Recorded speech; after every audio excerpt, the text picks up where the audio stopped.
Bonjour, bonsoir, chers fidèles téléspectateurs de la télévision Renaissance. Bienvenue à ce journal du 3 septembre 2020. D'abord, les principaux titres. La simulation des attaques par le gouvernement serait une ruse pour écarter ce qu'il juge gênant. Ces actions pourraient conduire le pays au fin fond du gouffre. C'est la réaction de la coalition des forces de l'opposition burundaise pour le rétablissement de l'accord d'Arusha après les récentes attaques des hommes armés dans les différentes provinces du pays. Les personnes arrêtées en cascade ces derniers jours dans les différentes provinces du Burundi ne sont victimes que de l'appartenance ethnique. La collaboration avec le mouvement Red Tabara n'est qu'un prétexte. C'est le point de vue du mouvement Morena. Vous allez le suivre dans ce journal. Les différents campus ouverts à l'intérieur du pays par l'Université du Burundi n'ont pas les conditions nécessaires pour dispenser l'enseignement supérieur. Pour les experts en éducation, l'Université du Burundi s'est précipitée pour ouvrir des campus à l'intérieur du pays. Les détails dans quelques poussières de secondes.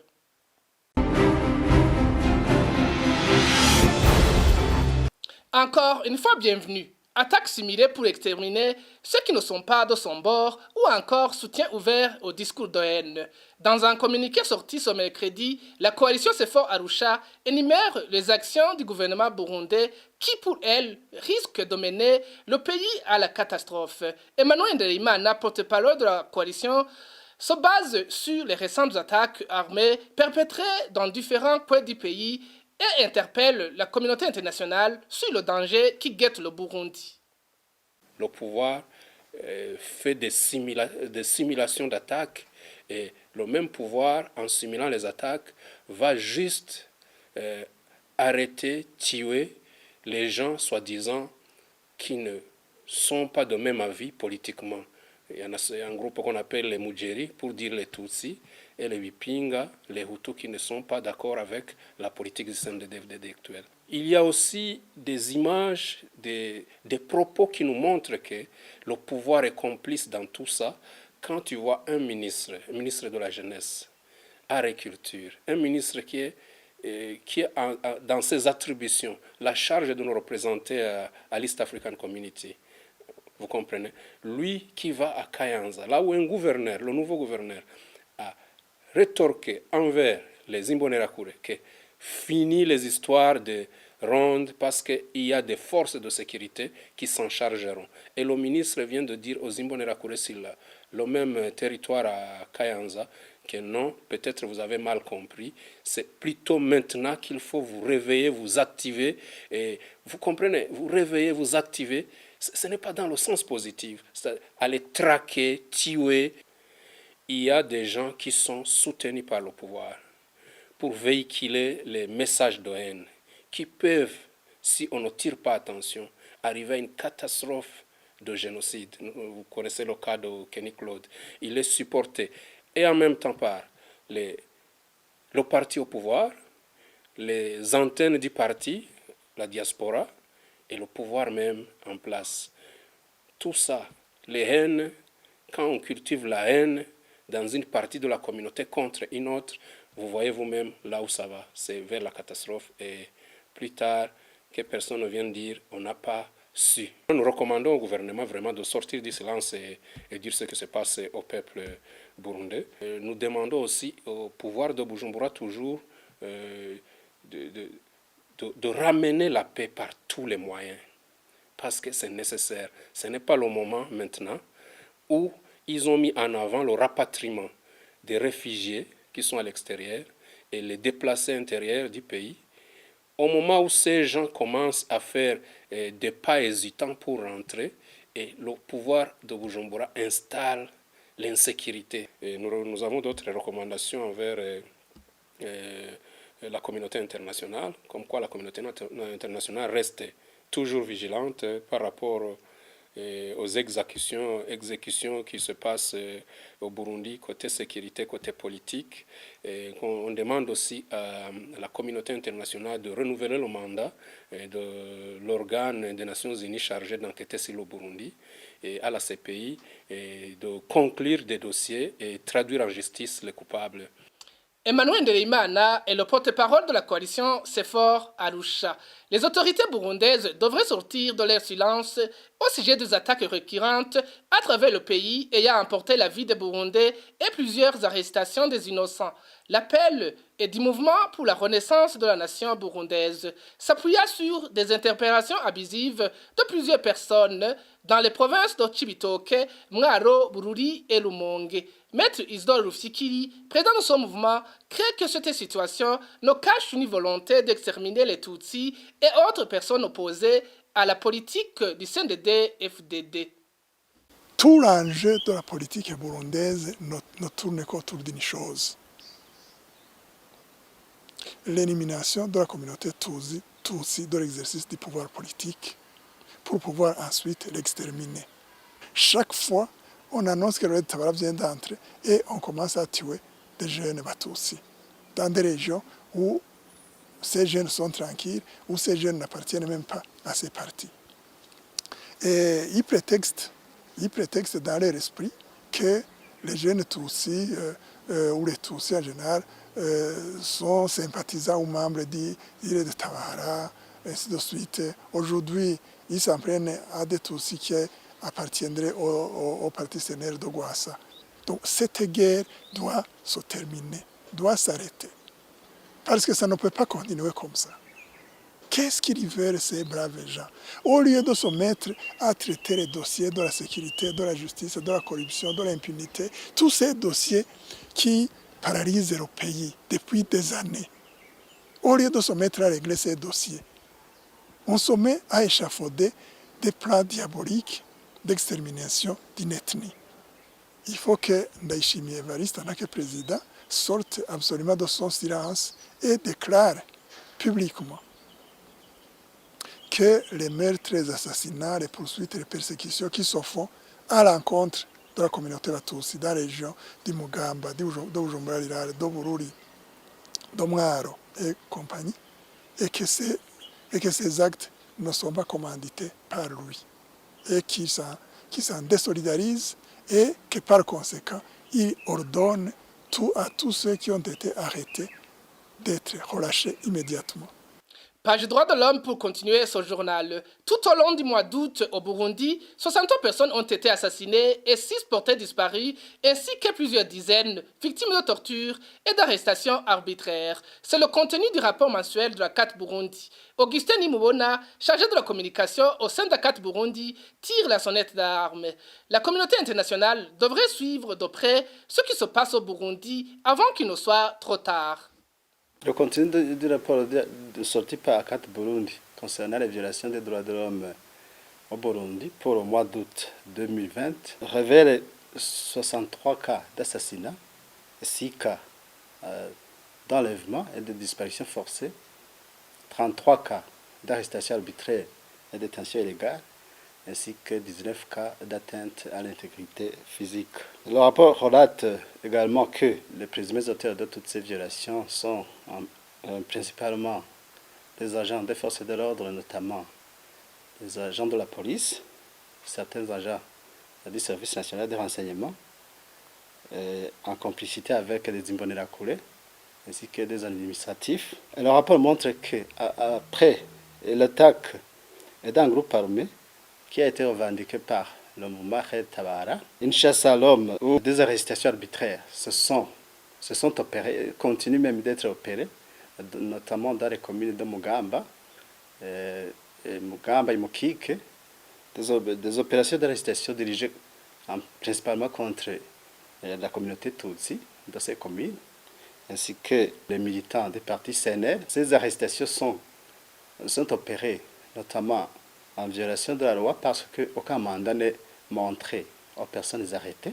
Les familles des personnes arrêtées s'inquiètent du fait qu'elles ne connaissent pas l'endroit où ces arrêtés sont incarcérés et même craignent que ces gens pourraient être tués. Au regard de toute cette situation, la CAT Burundi demande au gouvernement burundais de mettre fin au harcèlement de la population.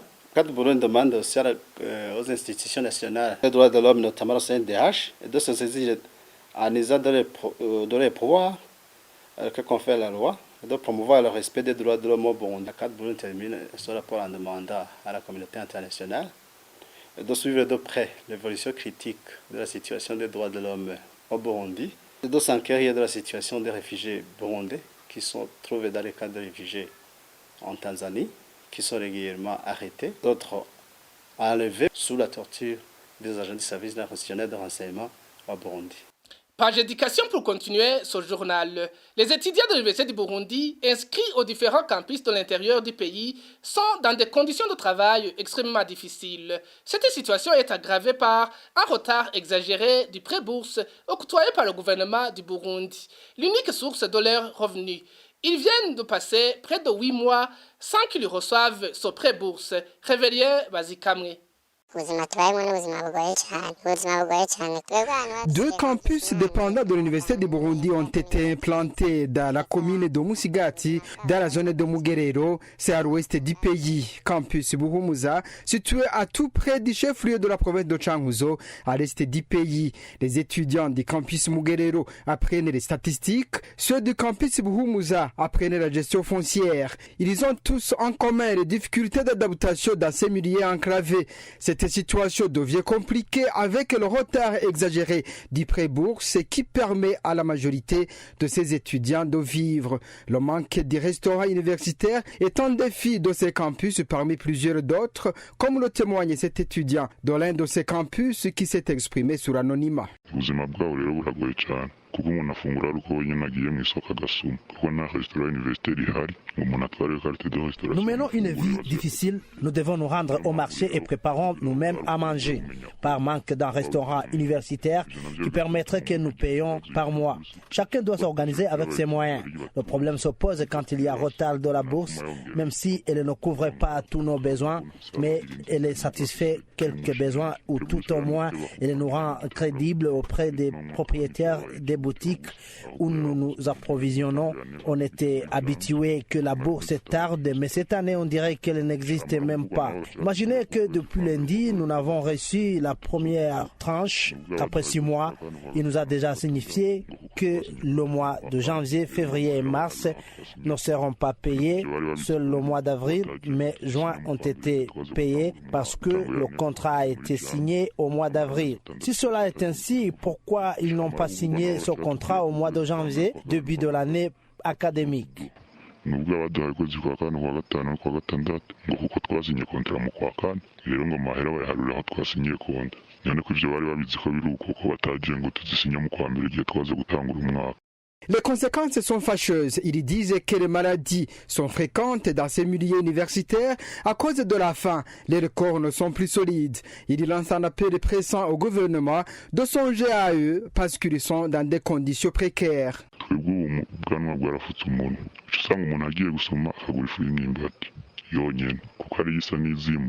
Nous sommes dans le désarroi total. On préfère acheter la farine de manioc pour son prix abordable et comme régime pour ne pas mourir de faim. Ce qui prouve une mauvaise alimentation. Les maladies comme la malaria sont fréquentes. Au moins 3 ou 4 étudiants sont alités, d'autres dorment sans rien manger. Nous demandons au gouvernement de prendre en main notre question, comme il a l'habitude de dire qu'il s'agit d'un gouvernement juste et équitable, qu'il fasse quelque chose à notre endroit. Nous sommes vers la fin de l'année. Sur 4 tranches de pré-bourse, nous n'avons reçu qu'une seule. Nous appelons le gouvernement à prendre en main notre question. Les campus appartiennent au privé que l'Université du Burundi octroie des marchés. Celui de Mugerero appartient à un colonel de l'armée du Burundi. Celui de Buhumuza à un commerçant de Chankuzo avec un effectif de 174 pour 2 promotions à Musigati et 109 à Chankuzo pour la toute première promotion. Les étudiants se demandent où regeront les prochaines promotions étant donné qu'eux aussi n'ont pas un espace suffisant pour leur épanouissement intellectuel. Cette question de la bourse ne se pose pas à ces 2 campus uniquement. 4 étudiants du campus Zege à Gitega ont été emprisonnés pendant 3 jours au cachot du commissariat à Gitega pour n'avoir pas respecté la loi dans la réclamation de cette bourse. Merci à Réveillien Bazikamwe. L'Université du Burundi n'a pas la capacité qu'il faut pour ouvrir de nouveaux campus à l'intérieur du pays. Le professeur Paul Nkunzimana, ancien enseignant à l'Université du Burundi, déplore que cela entraîne de lourdes conséquences quant à la formation qui devient lacunaire par manque de moyens. Il propose qu'il y ait une politique claire pouvant épanouir ces futurs cadres du pays. Suivez. Dans les conditions que l'on connaît du pays, je pense qu'il n'est pas correct de parler de décentralisation. À mon sens, je pense qu'il faudrait plutôt parler de démantèlement parce que le Burundi n'a pas mis à la disposition des institutions en place des moyens pour pouvoir, disons, disperser les forces. Donc, je pense que la question qui se trouve posée, c'est en fait le rassemblement des forces. Le rassemblement des forces veut dire que, en fait, il s'agit de mettre en place plutôt des institutions centralisées pour ne pas gaspiller les maigres moyens qui sont mis à la disposition des différentes institutions. Donc, je pense que la centralisation constitue plutôt un atout majeur qui est aujourd'hui remis en cause. Il s'agit plutôt, disons, de la dispersion des forces. Il ne s'agit pas d'une décentralisation, parce que la question ne se trouve pas posée de toute manière. On peut parler d'une décentralisation lorsque il s'impose la nécessité de mettre, disons, à la disposition des populations locales un certain nombre de ressources, ce qui n'est pas le cas. Donc, on ne peut pas parler de la décentralisation en ce qui concerne par exemple, le campus de statistique ou le campus de gestion foncière. Non, il s'agit en fait plutôt d'une dispersion, d'un démantèlement institutionnel parce que, en fait, l'efficacité de la gestion et l'efficacité du fonctionnement d'une institution comme l'Université de Burundi implique absolument une centralisation. Les conséquences vont de soi. Il s'agit, comme je l'ai indiqué tout à l'heure, d'abord au plan institutionnel, comme il s'agit d'un démantèlement. Ceci implique nécessairement la détérioration des conditions pédagogiques, puisque, à ma connaissance, par exemple, pour le département de statistique, le département ne compte pas d'outils informatiques pour les étudiants. Normalement, chaque étudiant devrait avoir, disons, à sa disposition son ordinateur et aussi chaque étudiant devrait avoir accès à Internet. Et je pense aussi que l'autre élément concernant les ressources humaines, je sais qu'il y a une politique désastreuse de recrutement des enseignants, puisque on est en présence aujourd'hui, disons, d'une démarche systématique de recrutement du personnel, notamment du personnel enseignant, non pas sur des bases de mérite. Dans une institution scientifique, dans une institution académique, le recrutement devrait tenir compte des conditions objectives directement liées au mérite. Et enfin, pas justice pour clore ce journal. Les 4 journalistes du groupe de presse Iwachu totalisent aujourd'hui 318 jours d'incarcération. La Cour d'appel de Nahangwa a décidé leur maintien en prison vendredi 5 juin 2020. Ils ont été condamnés le 30 janvier à 2 ans et demi de prison à une amende d'un million chacun par le tribunal de grande instance de Bubanza. Christine Kamikazi, Agnès Ndirubusa, Terence Mozenzi et Egide Harerimana ont été arrêtés à Musigati en date du 22 octobre 2019 et sont accusés de tentative d'atteinte à la sécurité intérieure de l'État. Et c'est par ici que prend fin ce journal. Merci à vous qui l'avez suivi. Merci aussi à toute l'équipe de production. Au revoir.